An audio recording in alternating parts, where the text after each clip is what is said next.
It isn't hard to understand why the disciples cower behind those locked doors after the death of Jesus. Not only are they despondent over the loss of their friend and leader, they are also in deep trouble.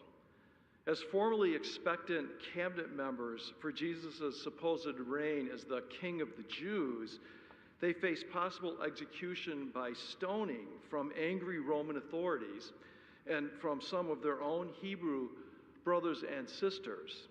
They are accomplices to both a religious and political insurrection, and if caught, they could face the same punishment as their ringleader. The disciples are also guilty as sin. Surely they feel that awful, deep down, gut-wrenching ache in the bowels of their bellies, the telltale sign that they abandoned and betrayed Jesus when he needed them most. They feel even more responsibility for the death of their friend than any Roman soldier or Jewish high priest might feel. Everything that week had gone wrong, and they were clueless as to how to make things right. But look who comes knocking instead. Locked behind, hiding behind, fear-filled and guilty hearts are no longer a barrier for the risen Lord. Peace be with you, Jesus says, and the mood in that room changes like that. Death gives way to life. Despair gives way to hope. Anxiety to peace. Guilt to innocence. Fear to faith. Christ saves them once and for all.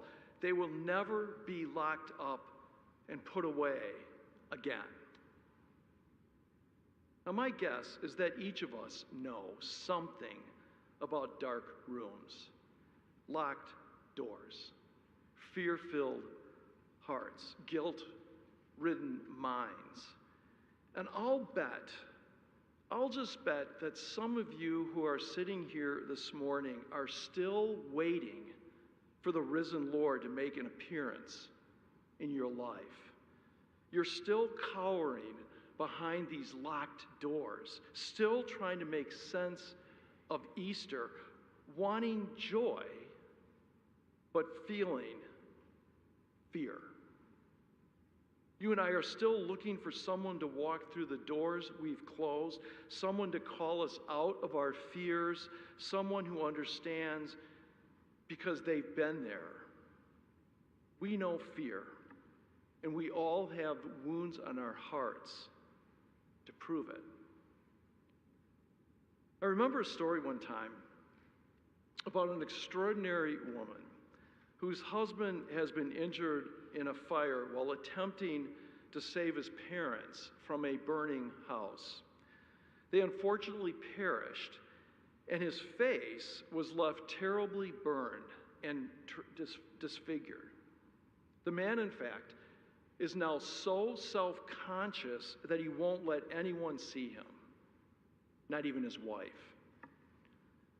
Finally, after months of her husband's self-imposed exile, his wife visits a well-known plastic surgeon with years of experience and an impeccable reputation. The surgeon tells the woman, don't worry, that he can restore her husband's face. But she replies, "You don't understand, doctor. He won't let anyone see him. He won't accept any help. He won't even open the door to his room. No one, not even me, is allowed to see him." "Then why are you here?" asked this plastic surgeon. "Because I want you to disfigure my face so that I can be like him.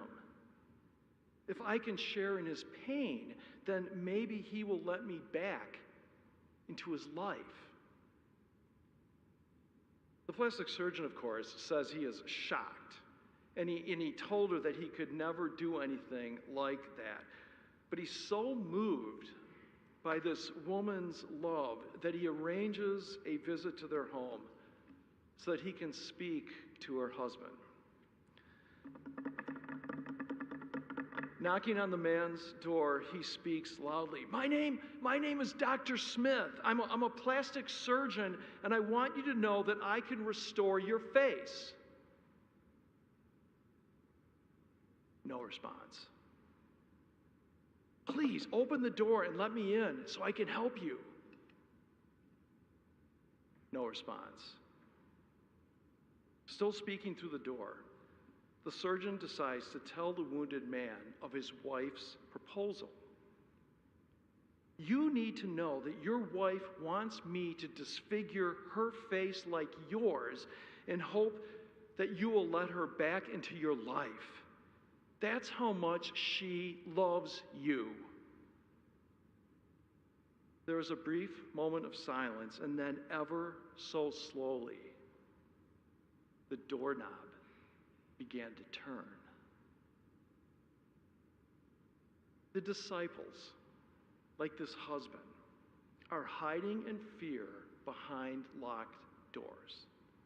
They're disfigured with their own betrayals and cowardice, carrying wounds they can't hide and afraid that what others are thinking about them. But it is into this fear Jesus appears, holding out his hands, pointing to his sides, all scarred with the wounds of his own suffering. Maybe, just maybe, Jesus feels if he, like the wife in our story, if he can appear before his disciples disfigured, they will let him back into their disfigured lives.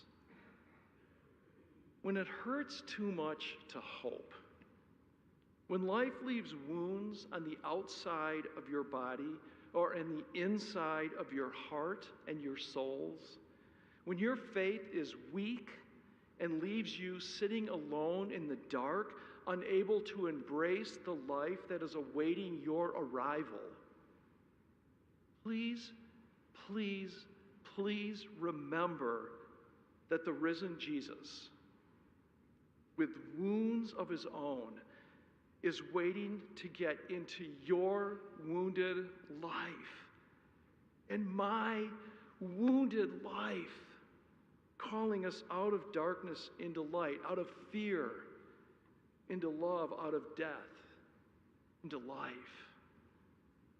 Jesus got his wounds on Good Friday so that now, being like us, we might let him in. Not only on Easter Day, but on every single day. He wants to come through the doors we've used to shut him out. He knows what it feels like to be wounded, and it is by his wounds that we are healed. Jesus understands you. Jesus forgives you. Jesus desires you. Jesus finds you. He loves us. Scars and all. Peace be with you, he says, breathing new life into your wounded soul as the doorknob in your heart begins to turn.